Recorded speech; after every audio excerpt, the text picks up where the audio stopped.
8 फेरों का 8वां वचन।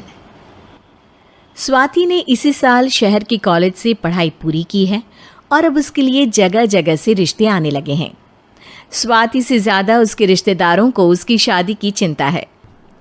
इसीलिए जो भी स्वाति के घर आता वो किसी नए लड़के की खबर ज़रूर ले आता। अरे दीदी, ये फोटो देख के बताओ कैसा है। राहुल नाम है लड़के का, मेरी सहेली की बहन का बेटा है। अपनी स्वाति के साथ एकदम प्यारी जोड़ी लगेगी इसकी। ज़रा दिखाना, फोटो तो बढ़िया लग रहा है। कोई गलत आदत वादत तो नहीं है ना इसे? और कमाता कितना है? अरे कोई गलत आदत नहीं है दीदी, आप कहो तो एक मीटिंग करवा देती हूँ, फिर सब कुछ फाइनल कर लेना। हाँ, ये सही कह रही हो तुम। संडे को स्वाति के पापा भी घर पे ही रहेंगे। बुआ फिर वहाँ से चली जाती है और रात को स्वाति की माँ उससे कहती है, स्वाति बेटा, आज कमला बुआ ने एक लड़के की फ़ोटो दिखाई है। संडे को वो लोग मिलने आ रहे हैं, तैयार हो ना तुम बेटा। अरे मम्मी, आप कहाँ कमला बुआ के चक्कर में आ जाती हो?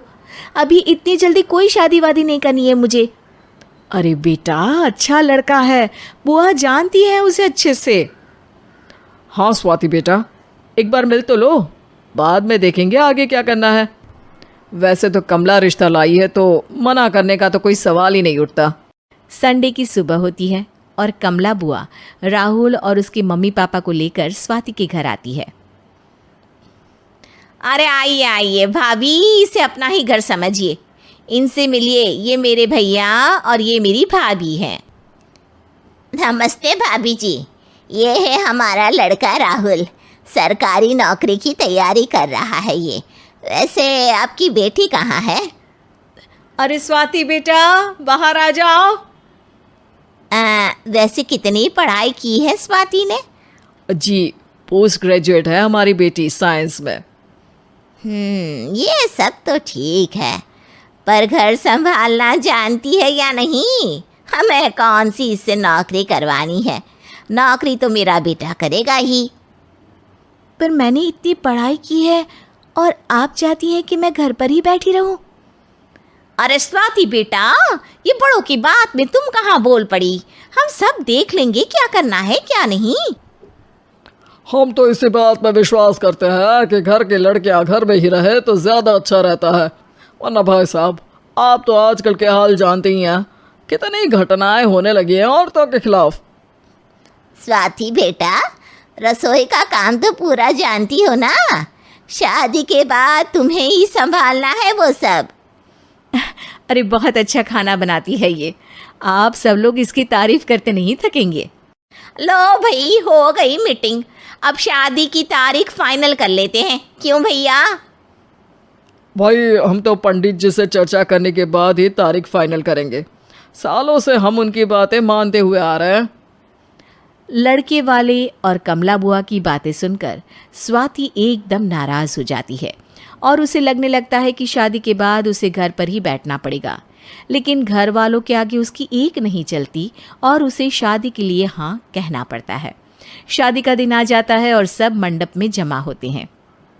अब फेरों का समय हो गया है, अब कन्या अपने वर से 7 वचन मांगेगी। आप किसी धार्मिक आयोजन में जाएं तो मुझे भी ले जाएंगे। आप मेरे माता पिता का भी बराबरी से सम्मान करेंगे, हमेशा मेरा साथ निभाएंगे। आपको दोनों परिवार की जिम्मेदारियां बखूबी निभानी होगी। हर ज़रूरी बात में मेरी भी राय लेंगे। आप सभी गलत आदतों से दूर रहेंगे। आप मेरे अलावा किसी और औरत से कोई गलत संबंध नहीं बांधेंगे। ये 7 वचन पूरे हुए, वर क्या तुम्हें ये सारे वचन मंजूर है? जी हाँ पंडित जी, मैं सारे वचन अच्छी तरीके से निभाऊंगा। अरे वाह वाह, बढ़िया तरीके से सब काम संपन्न हो गया। तो इसी के साथ विवाह संपन्न हुआ और आज से ये दोनों पति पत्नी हुए। 1 मिनट पंडित जी, अभी एक वचन लेना बाकी है। अब कौन सा वचन है बेटा?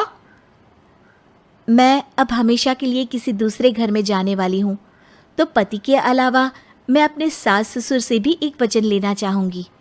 अब कहो बेटी।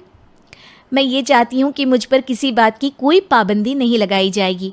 मुझे सब कुछ करने की आज़ादी होगी और मैं भी विश्वास दिलाती हूँ कि मैं एक अच्छी बहू बन के दिखाऊंगी। स्वाति की बात सुनकर उसके सास ससुर एकदम चौंक जाते हैं और कुछ बोल नहीं पाते कि उतने में कमला बुआ बोल पड़ती है। अरे बेटा, ये भी कोई कहने की बात है? रानी बन के रहोगी तुम तो। वचन देने से पहले सोच लीजिए, क्योंकि शास्त्रों में वचन ना निभाने वालों के लिए नरक से भी बदतर सजा लिखी है।